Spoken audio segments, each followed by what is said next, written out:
I'm Nadia Taylor, Training and Exercise Manager for the Readiness Support Center. And this is Semper Gumby, a podcast about emergency management in the Corps of Engineers. We'll cover topics about disaster response and recovery, FEMA mission assignments, and Corps-specific response authorities under which we operate for things like flood fighting and coastal emergencies.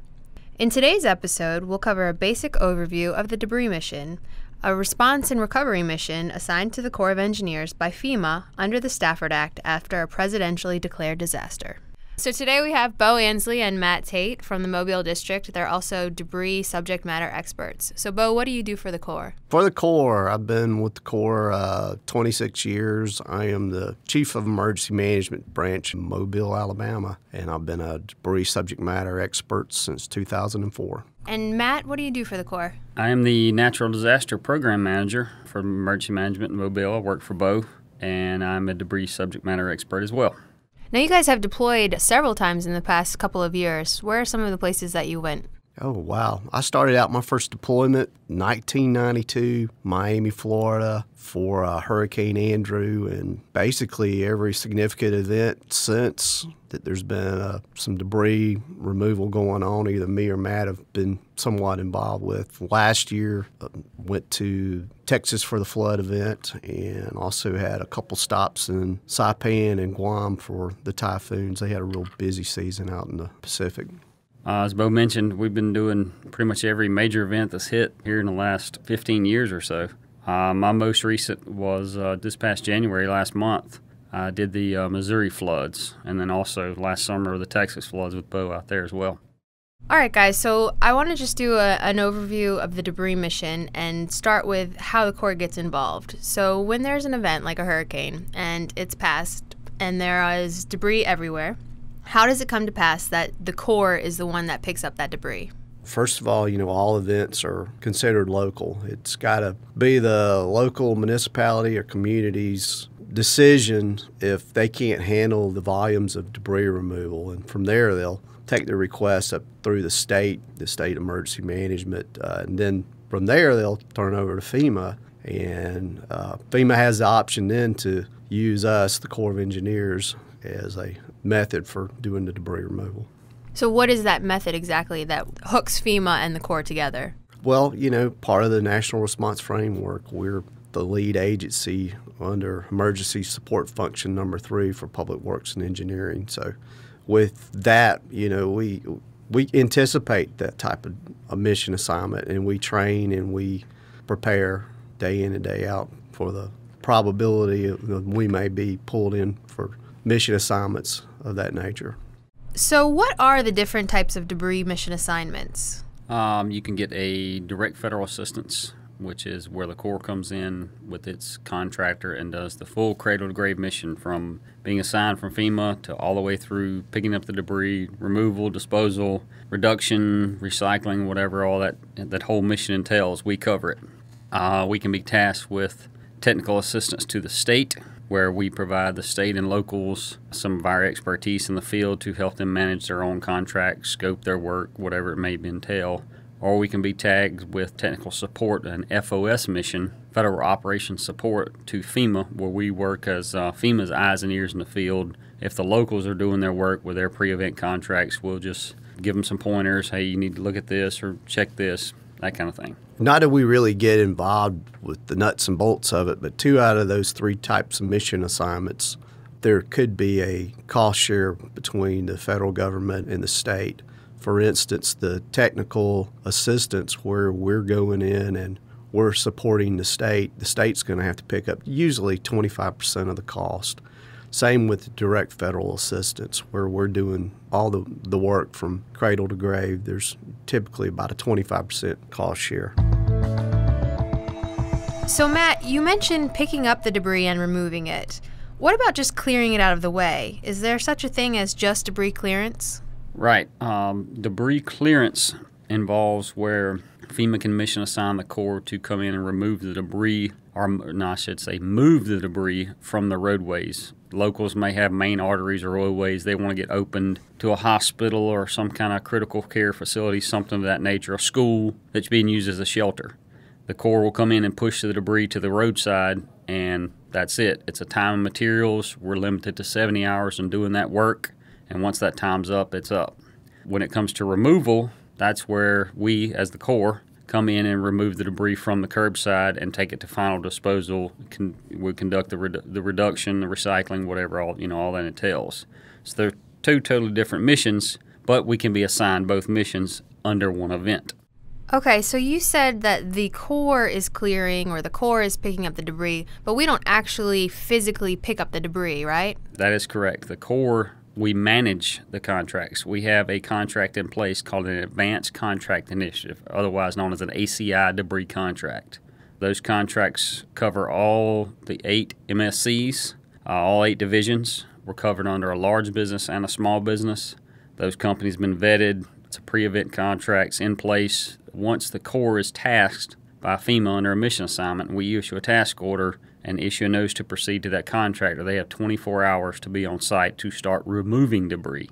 So they have great capabilities, and they're ready to go when called upon. And just to echo what Matt said, there's 2 pre-assigned contractors, a large business and a small business for each division. And then in addition to that, we have built-in redundancies and ability to back up other divisions.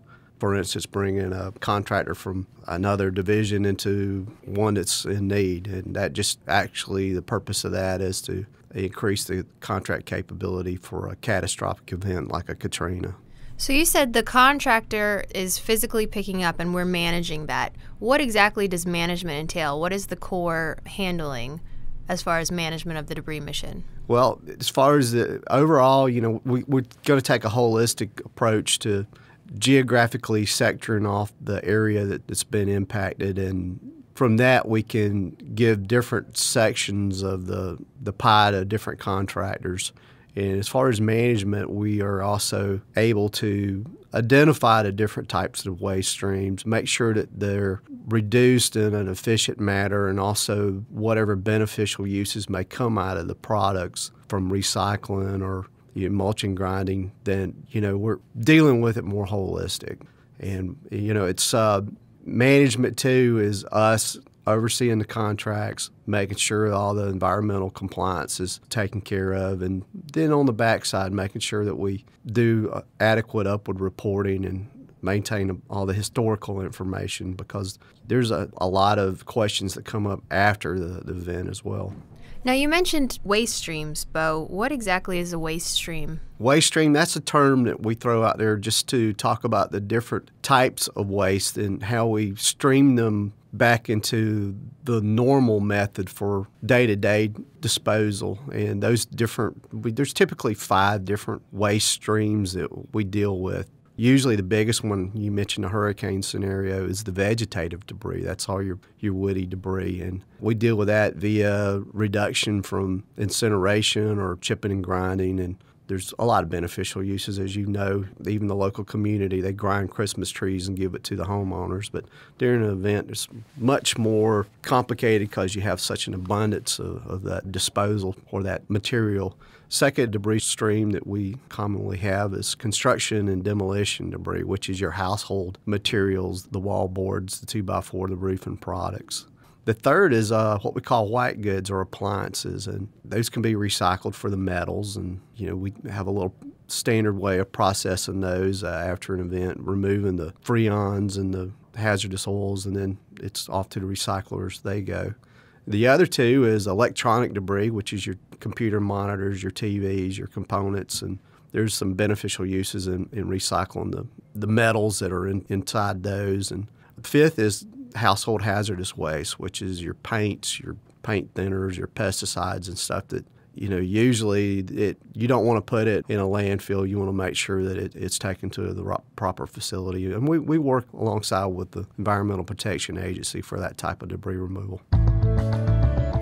So, Matt, can you talk a little bit about, Bo touched on it, disposal. So if we've cleared the debris, we've removed it, Bo talked about recycling and other ways, but how do we get rid of this? What are the disposal methods for debris? Once we remove it from the curbside, we can take it to a staging site, as Bo may have mentioned, to do the recycling of the metals or any kind of various metals that we may find in the white goods. We can reuse the woody debris, the chips. If we chip it or grind it, use that as mulch. Beneficial uses there.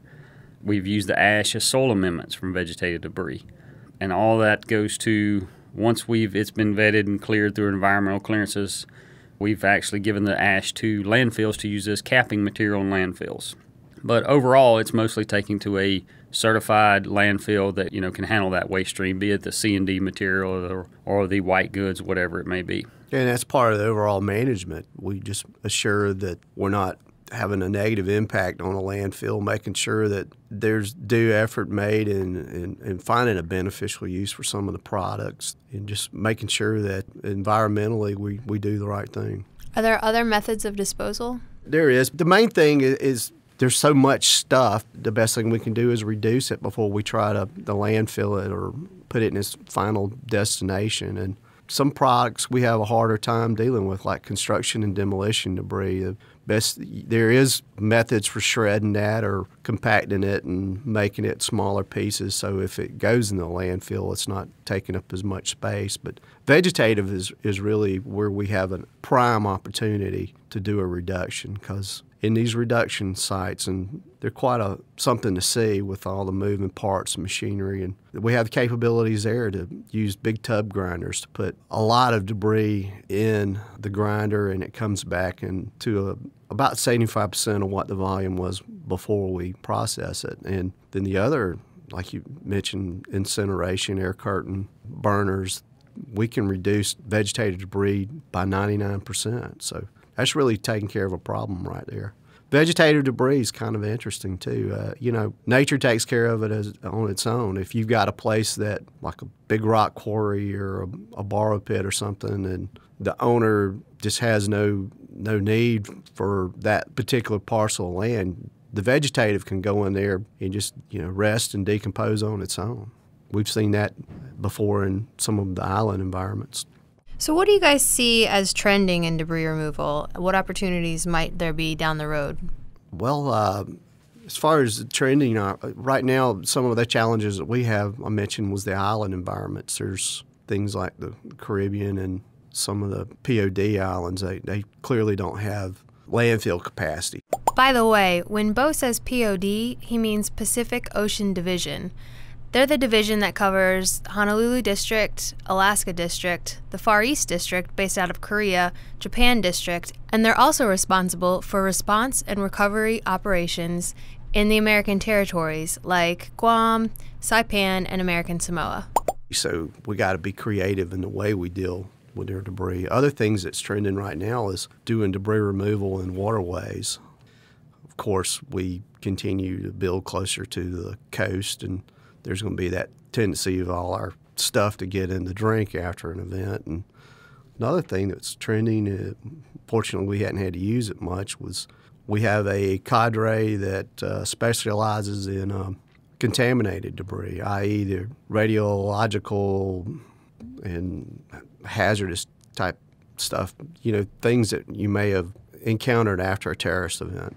One thing that you probably want to add to the trending items is the tendency to push more of this down to the local level and also focus more on the technical assistance, technical support piece.